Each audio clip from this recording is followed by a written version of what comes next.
अस्सलामुअलैकुम family cuisine में आप सबको खुशामदीद। आज हम बनाने जा रहे हैं हैदराबादी पुलाव। तो वीडियो को पूरा ज़रूर देखिएगा ताकि आपकी रेसिपी भी परफेक्ट बने। तो चलिए रेसिपी की तरफ चलते हैं। सबसे पहले कढ़ाई में हाफ़ कप में ऑयल डालूंगी। 1 से 2 अदद प्याज काट कर हम इसमें डालेंगे और इसे तेल में हल्का सा फ्राई कर लेंगे। प्याज जब हल्की सुनहरी हो जाएगी तो मैं 1 किलो बीफ का गोश्त इसमें इस्तेमाल कर रही हूँ। इसे भी हम अच्छी तरह से भून लेंगे और इसका कलर चेंज कर लेंगे। इसके बाद मैं यहाँ पर 2 टेबलस्पून साबुत धनिया इसमें डालूंगी। 2 टेबलस्पून हम सौंफ इसमें डालेंगे और 1 से 2 अदद कटे हुए लेमन हम इसमें डालेंगे। चंद पीसेस में कड़ी पत्ता के इसमें शामिल कर रही हूँ। इन्हें अच्छी तरह से भूनूंगी। इसके बाद हम इसमें साबुत ज़ीरे का 1 टेबलस्पून डालेंगे। के बाद मैं इसमें 1 टेबलस्पून साबुत ज़ीरा और 2 अदद दालचीनी और बड़ी इलायची 4 से 5 अदद, बादियान के फूल 3 से 4 अदद, 4 से 5 अदद छोटी इलायची और 8 से 10 बड़ी लौंग और काली मिर्चें और 3 से 4 अदद तेज़पात के पत्ते और 4 से 5 हरी मिर्चें पिसी हुई और 1 टेबलस्पून लहसुन और 1 टेबलस्पून अदरक का पेस्ट और आखिर में 1 प्याली भरकर हम इसमें दही का शामिल करेंगे और इसे अच्छी तरह से हम भून लेंगे।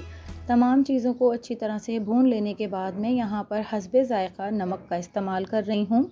नमक डालने के बाद हम इसमें मज़ीद 2 से 3 मिनट भूनेंगे और इसमें पानी डालकर इसे गलने के लिए रख देंगे। 1 से 1.5 कप में इसमें पानी डालूंगी ताकि हमारा गोश्त आराम से गल जाए। तो जब तक हमारा गोश्त गल रहा है, अगर आपने मेरे चैनल को सब्सक्राइब नहीं किया है तो उसे सब्सक्राइब कर लीजिए।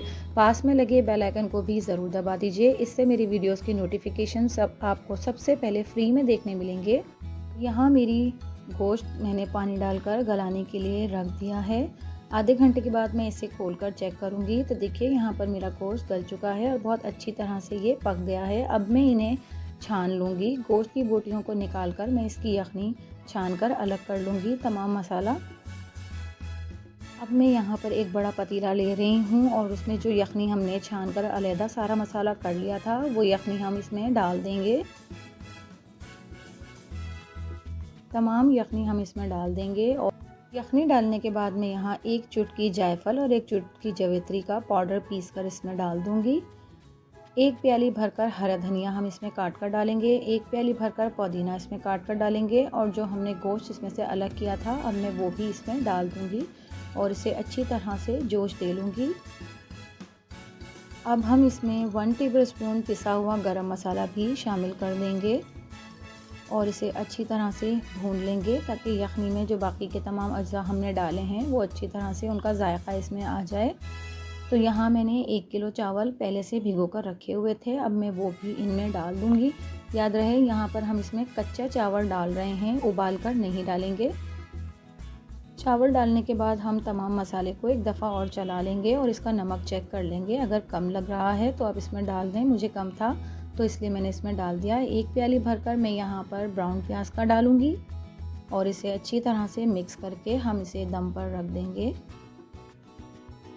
15 मिनट दम पर हम इसे रखेंगे और 15 मिनट के बाद मैं इसे यहाँ देख रही हूँ तो देखिए यहाँ पर हमारा दम आने वाला है। अभी थोड़ा सा इसमें पानी मौजूद है और चावलों में भी थोड़ी सी कनी बाकी है।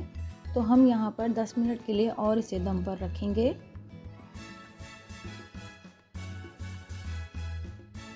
यहाँ पर हमारे 5 मिनट मज़ीद कंप्लीट हो गए हैं तो मैं यहाँ पर इसका ढक्कन हटाकर देख रही हूँ। हमारे चावलों को बहुत अच्छी तरह से दम लग चुका है और ये हमारा बहुत ही लजीज और मज़ेदार सा हैदराबादी पुलाव बनकर तैयार हो गया है।